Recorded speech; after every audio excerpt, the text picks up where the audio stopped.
Hi guys, good afternoon. At umuwi pala ako galing kala kuya kasi may project tayong bubuuhin na bike. Hindi ko na nabidyohan ko yung buo. Sobrang kalawang yan.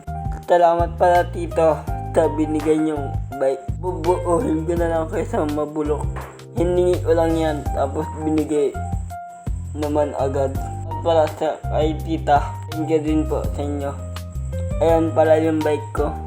May 8 number pa yan, 160A. Tapos sisimulan ko na baklasin ko isa-isa.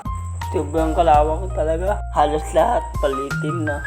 Pero kung pagtatigaan ko, okay lang naman. Diyan sa pala ako magagawa ng mga pyesa na gagamitin natin dyan para mapatakbo o mapadyaan natin. Tinanggal-tanggal ko lang isa-isa yan. Pinaghiwalay ko naman yung tornilyo sa hindi na gagamitin kasi sobrang kalawang kasi yung iba kasi hindi na magamit kaya ipapadyang sap ko na lang yung ibang hindi gagamitin. Pinagbabaklas ko na isa-isa yan. Yung jack na sobrang kalawang talaga. Yung jack hindi na pwedeng gamitin kasi mababali na siya. Pero yung ipapalit kong port, yung dating nakakabit sa akin na kulay puti na may violet. Ito muna ang i-vlog ko kung sa mabuo ko ito. Kasi wala man tayong maisip na intent. So, may pupuntahan or about the school, siyempre, ayun muna yung i-vlog ko bago itong project bike ko. Ang plano dito is ang mapatakbo lang ito at mabaikan. Halos kasi lahat ng pyesa kalawang na kailangan ng palitan.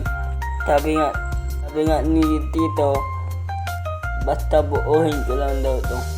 Yung hub niya sobrang kalawang na. Ang size pala na yan ng bike na yan is 26 lang.